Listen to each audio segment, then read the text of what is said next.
喜周掌柜是个女以王娃。日英现在的虚弱程度，大概需要18年才能苏醒，天道定然会再次降临。他竟给我断臂咒、中毒咒，曾明，我定会亲手杀了。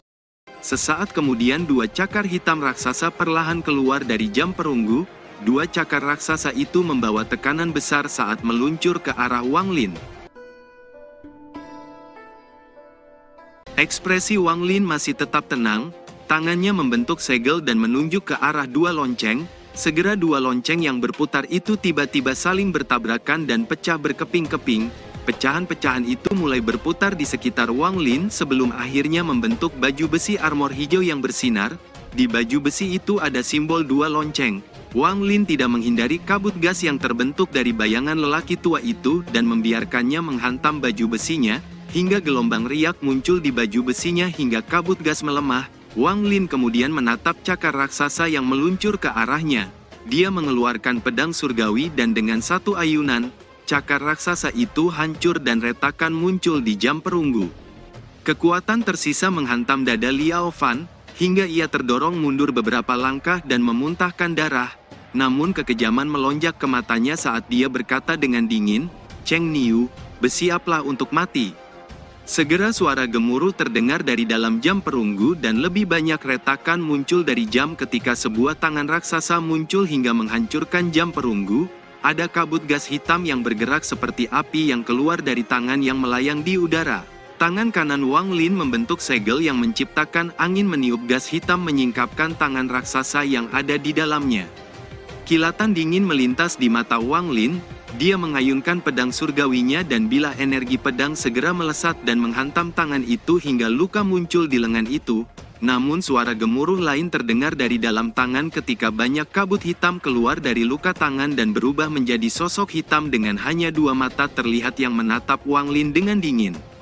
Ekspresi Wang Lin menjadi serius. Liao Fan ini adalah salah satu dari sedikit kultivator formasi jiwa tingkat menengah dengan pusaka yang kuat. Orang ini sulit untuk dihadapi, pikir Wang Lin.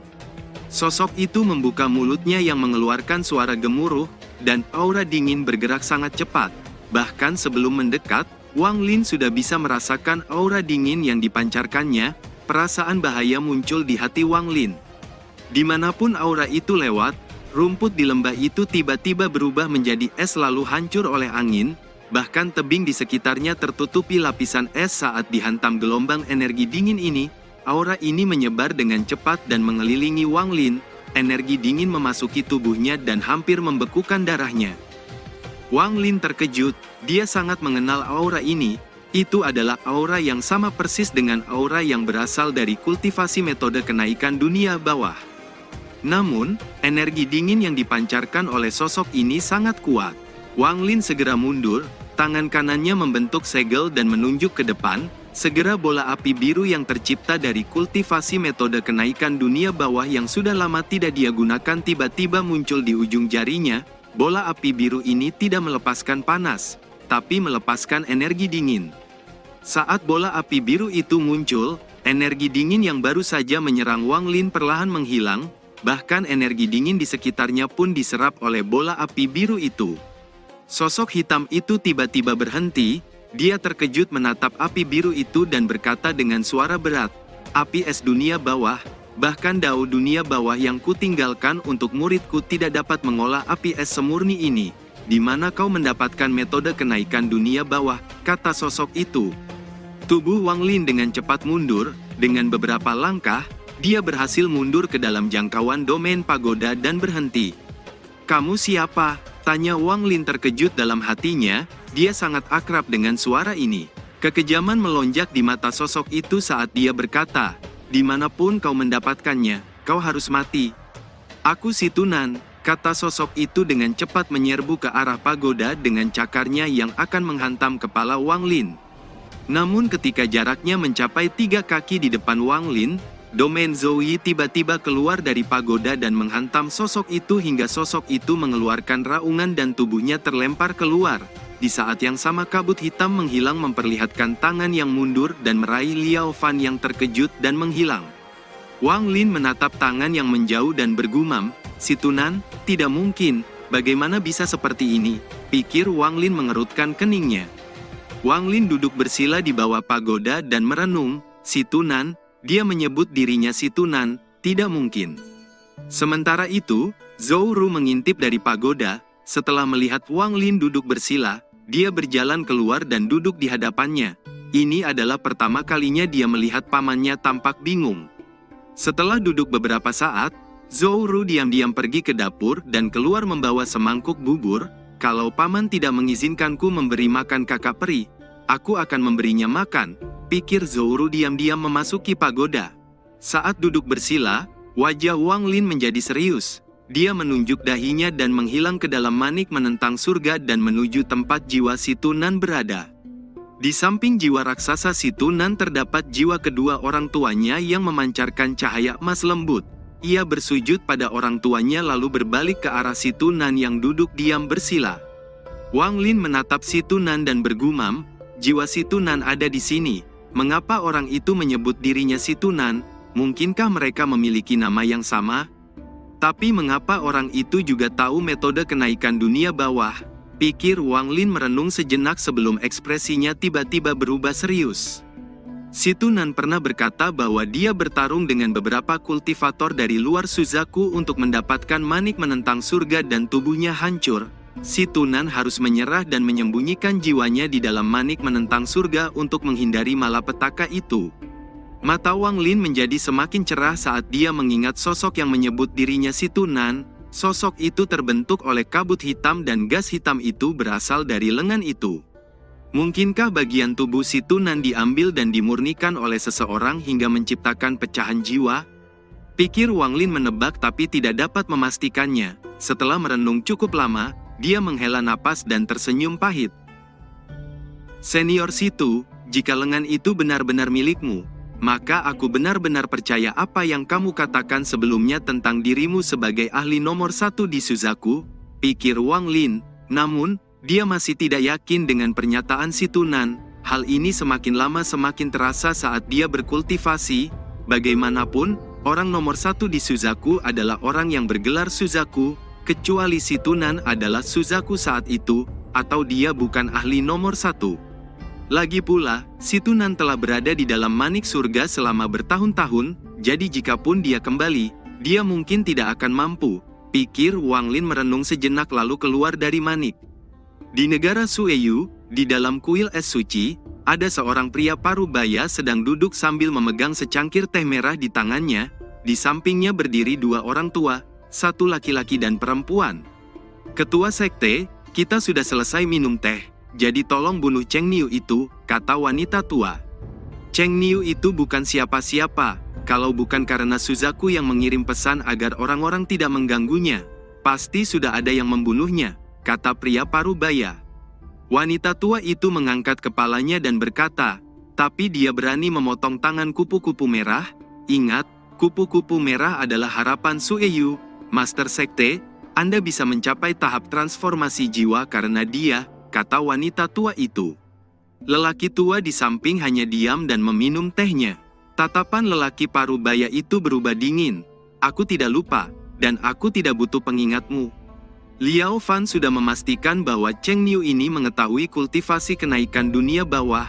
Selain itu Cheng Niu ini memiliki sebuah bendera larangan yang dapat menghancurkan segalanya, kata pria parubaya.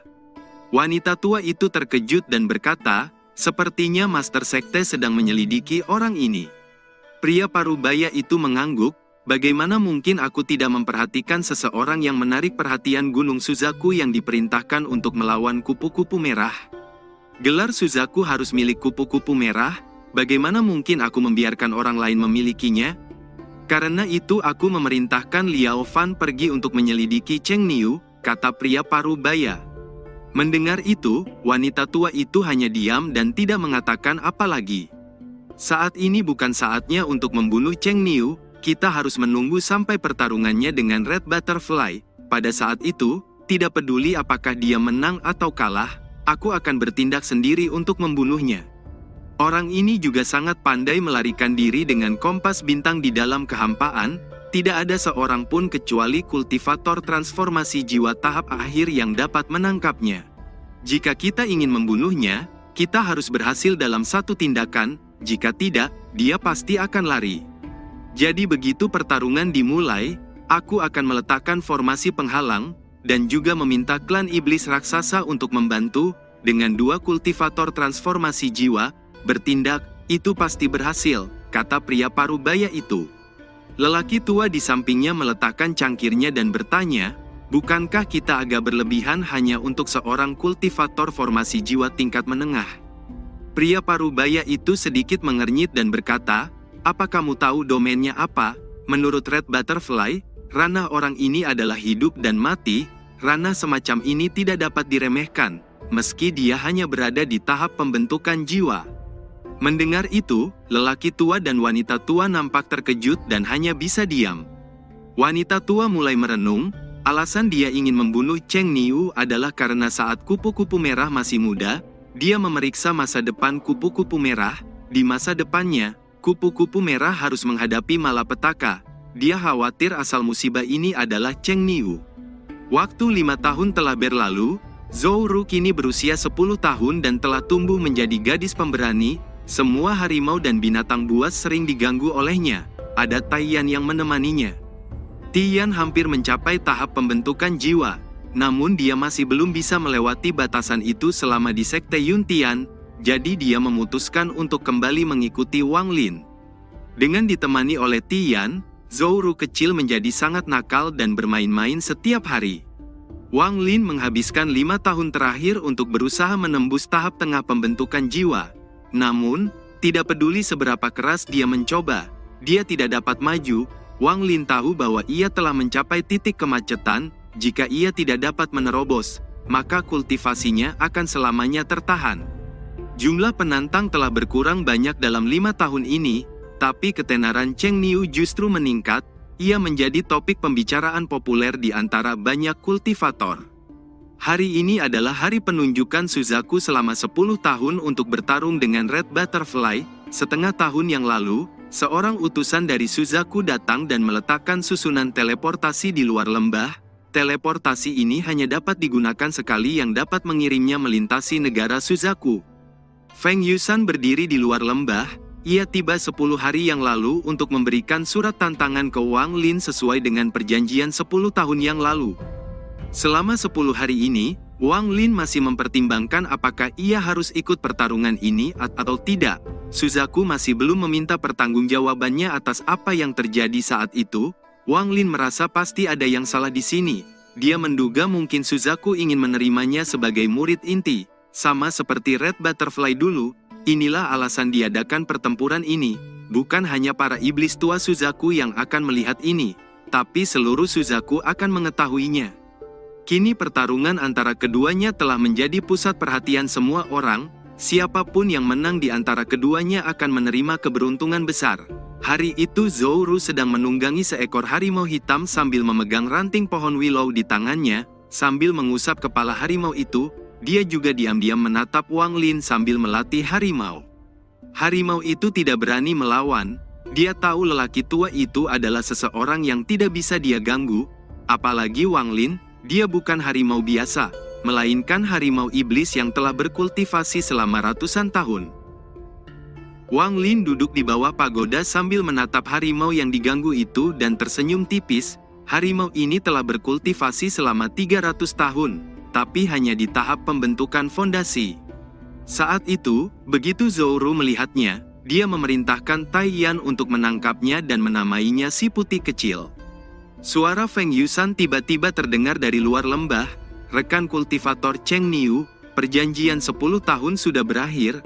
Aku di sini atas perintah dari Gunung Suzaku untuk memberimu surat tantangan. Tatapan Wang Lin beralih dari Zhou Ru keluar lembah. Setelah beberapa saat, dia berdiri dan memanggil Tian. Tian segera datang dengan hormat ke hadapan Wang Lin. Taiyan, aku harus pergi ke Suzaku, paling lama 8 tahun, selama waktu ini, jagalah Zhou Ru kecil untukku. Zhou Ru tidak melihat Wang Lin, tapi telinganya bergerak mendengarnya, dan berteriak, Paman jahat. Paman jahat. Taiyan mengangguk dan berkata, Master Sekte, Suzaku adalah negara nomor 1 di planet ini dan dipenuhi oleh banyak ahli. Anda harus berhati-hati. Wang Lin mengangguk dan berkata, Aku akan meninggalkan pagoda di sini dan membuka domain. Tidak seorang pun kecuali kamu dan Zhou Ru yang akan dapat mencapai jarak terdekat. Kamu harus menjaga Ru'er kecil dengan baik selama aku pergi, kata Wang Lin. Master Sekte, tenang saja, aku akan memastikan Nona Ru'er aman, kata Tai Yan mengangguk. Wang Lin merenung sejenak, lalu menjentikkan jarinya dan cahaya putih keluar dan berubah menjadi katak petir. Sementara mata Zhou Ru langsung berbinar saat melihat katak petir, harimau itu menjadi lemah dan hampir pingsan. Dia bisa merasakan aura iblis yang sangat kuat keluar dari katak itu. Wang Lin berjongkok dan berkata dengan lembut, "Ru'er kecil, kemarilah." Zhou Ru cemberut dan mengabaikan Wang Lin, tapi setelah berpikir sebentar, dia memukul kepala harimau itu dan menjulurkan lidahnya ke arah Wang Lin. Paman jahat, pergi bermain sendiri dan tidak mengajak Ru'er. Wang Lin hanya tersenyum. Zhou Ru menjadi sangat nakal seiring bertambahnya usia, kebalikan dari Li Muwan. Dalam beberapa tahun terakhir ini, semua binatang buas yang kuat di pegunungan sekitar telah diganggu oleh Zhou Ru, namun dia tidak pernah menyakiti mereka. Bahkan dia sering memohon Wang Lin untuk membantu beberapa binatang yang terluka. Setiap kali Wang Lin menatap Zhou Ru, hatinya terasa sakit. Agar Zhou Ru tetap di sisinya, dia merebut masa kecilnya yang gemar bermain dengan anak-anak lain seusianya. Yang dimilikinya hanyalah teman binatang buas untuk diajak bermain. Apakah ini terlalu egois? Namun, pikiran ini hanya muncul sesaat. Ia hanya tidak merasa nyaman meninggalkan Zhou Ru dengan orang lain. Hanya dengan berada di dekatnya, ia dapat merasa tidak akan ada yang salah. Wang Lin tersenyum dan berkata, "Ru'er, Paman hanya pergi selama beberapa hari. Saat kembali, Paman akan menangkap harimau yang lebih besar untukmu." Zhou Ru masih kecil, jadi dia langsung berhenti marah dan bertanya, "Apakah itu lebih besar dari Little White?" "Iya, Ru'er kecil, kamu harus bersikap baik saat aku tidak di sini. Kamu tidak boleh berada lebih dari 50 kilo dari pagoda, apa kamu mengerti?" Zhou Ru dengan cepat mengangguk dan berkata, "Jangan lupakan harimau besarku." Wang Lin tersenyum tipis, lalu berdiri dan memerintahkan katak guntur untuk melindungi Zhou Ru. Perut katak guntur mengembang sebagai jawaban setuju. Wang Lin benar-benar percaya pada katak petir. Terkadang hidup memang seperti itu, binatang lebih dapat dipercaya daripada manusia. Di atas semua ini, Wang Lin memiliki satu garis pertahanan terakhir, yaitu tubuh aslinya. Dengan tubuh aslinya di sini, semua bahaya akan teratasi. Wang Lin berjalan keluar dari lembah. Dia tidak tahu apakah yang akan dia hadapi selanjutnya adalah kebangkitan atau kejatuhannya. Namun, pikiran ini hanya muncul sesaat. Ia hanya tidak merasa nyaman meninggalkan Zhou Ru dengan orang lain. Hanya dengan berada di dekatnya, ia dapat merasa tidak akan ada yang salah. Wang Lin tersenyum dan berkata, "Ru'er, Paman hanya pergi selama beberapa hari. Saat kembali, Paman akan menangkap harimau yang lebih besar untukmu." Zhou Ru masih kecil, jadi dia langsung berhenti marah dan bertanya, "Apakah itu lebih besar dari Little White?" "Iya, Ru'er kecil, kamu harus bersikap baik saat aku tidak di sini. Kamu tidak boleh berada lebih dari 50 kilo dari pagoda, apa kamu mengerti?" Zhou Ru dengan cepat mengangguk dan berkata, "Jangan lupakan harimau besarku." Wang Lin tersenyum tipis, lalu berdiri dan memerintahkan katak guntur untuk melindungi Zhou Ru. Perut katak guntur mengembang sebagai jawaban setuju. Wang Lin benar-benar percaya pada katak petir. Terkadang hidup memang seperti itu, binatang lebih dapat dipercaya daripada manusia. Di atas semua ini, Wang Lin memiliki satu garis pertahanan terakhir, yaitu tubuh aslinya. Dengan tubuh aslinya di sini, semua bahaya akan teratasi. Wang Lin berjalan keluar dari lembah. Dia tidak tahu apakah yang akan dia hadapi selanjutnya adalah kebangkitan atau kejatuhannya. Namun, pikiran ini hanya muncul sesaat. Ia hanya tidak merasa nyaman meninggalkan Zhou Ru dengan orang lain. Hanya dengan berada di dekatnya, ia dapat merasa tidak akan ada yang salah. Wang Lin tersenyum dan berkata, "Ru'er, Paman hanya pergi selama beberapa hari. Saat kembali, Paman akan menangkap harimau yang lebih besar untukmu." Zhou Ru masih kecil, jadi dia langsung berhenti marah dan bertanya, "Apakah itu lebih besar dari Little White?" "Iya, Ru'er kecil, kamu harus bersikap baik saat aku tidak di sini. Kamu tidak boleh berada lebih dari 50 kilo dari pagoda, apa kamu mengerti? Zhou Ru dengan cepat mengangguk dan berkata, jangan lupakan harimau besarku. Wang Lin tersenyum tipis, lalu berdiri dan memerintahkan katak guntur untuk melindungi Zhou Ru. Perut katak guntur mengembang sebagai jawaban setuju. Wang Lin benar-benar percaya pada katak petir. Terkadang hidup memang seperti itu, binatang lebih dapat dipercaya daripada manusia. Di atas semua ini, Wang Lin memiliki satu garis pertahanan terakhir, yaitu tubuh aslinya. Dengan tubuh aslinya di sini, semua bahaya akan teratasi. Wang Lin berjalan keluar dari lembah. Dia tidak tahu apakah yang akan dia hadapi selanjutnya adalah kebangkitan atau kejatuhannya. Zhou Ru menatap sosok Wang Lin yang pergi dan berkata, Paman sudah pergi dan tidak mau bermain denganku lagi. Xiao Bai, kamu harus bermain denganku setiap hari, mengerti? Tubuh harimau putih bergetar, dan mengeluarkan geraman pelan sebagai tanggapan setuju. Air mata mengalir di pipi Zhou Ru. Selama 7 tahun terakhir ini, dia tidak pernah berpisah dari Wang Lin. Ada perasaan hangat yang berkembang di hatinya. Ini adalah perasaan keterikatan dan tidak ingin kehilangannya. Secara kebetulan, di tempat Zhou Ru berdiri, disitulah air mata Lim Wan jatuh saat itu. Sebulan sebelum pertarungan Wang Lin dan Red Butterfly, sebuah peristiwa besar terjadi di klan raksasa. Salah satu leluhur menyerap cukup banyak giok surgawi yang dibawa kembali oleh Chihu, dan leluhur itu mencapai tahap transformasi jiwa, menjadi kultivator transformasi jiwa pertama dalam klan raksasa. Ini adalah catatan besar dalam sejarah klan raksasa. Mulai saat itu, mereka bukan lagi negara kultivasi peringkat 4, tapi peringkat 5. Klan raksasa bukan penduduk asli Suzaku, mereka telah pindah ke Suzaku. Seorang seperti Chihu, kultivator pembentukan jiwa tahap tengah, mampu melawan pembentukan jiwa tahap akhir, itu menandakan betapa kuatnya klan raksasa.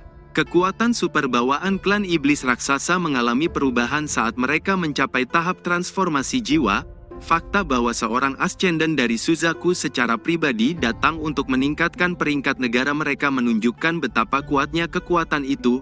Cepat atau lambat posisi klan raksasa akan terkenal. Pada saat ini, Wang Lin berjalan keluar dari lembah, dan masuk ke dalam formasi teleportasi bersama Feng Yusan dan lainnya. Tepat sebelum menghilang, Wang Lin berbalik untuk melihat ke arah lembah. Di benua Suzaku, ada 3 negara kultivasi peringkat 5 yang paling kuat, Green Dragon, Tousan Fantasy, dan Pilu. Di tengah benua, itu adalah tempat negara Suzaku berada. Ada 3 sekte di negara Suzaku, Sekte Langit Surgawi, Sekte Jiwa Bumi, dan Sekte Jalan Abadi. Setiap sekte memiliki satu kultivator ascendant. Ada kultivator ascendant tahap akhir di Gunung Suzaku. Itu adalah kekuatan utama planet Suzaku. Ada banyak keluarga kultivasi di bawah 3 sekte itu. Ketiga sekte besar itu mengandalkan mereka untuk dukungan dan menjadi jaringan yang mengirim sejumlah besar murid ke ketiga sekte itu. Sebuah sinar tiba-tiba jatuh dari langit ke sebuah altar di Suzaku, menyebabkan gelombang energi spiritual menyebar ke sekitarnya. Pada saat ini kupu-kupu merah sedang duduk di atas teratai di gunung sekte giok surgawi. Dia tiba-tiba membuka matanya dan melihat ke arah sinar yang jatuh dari langit. Kilatan dingin melonjak ke matanya saat dia bergumam, dia sudah datang.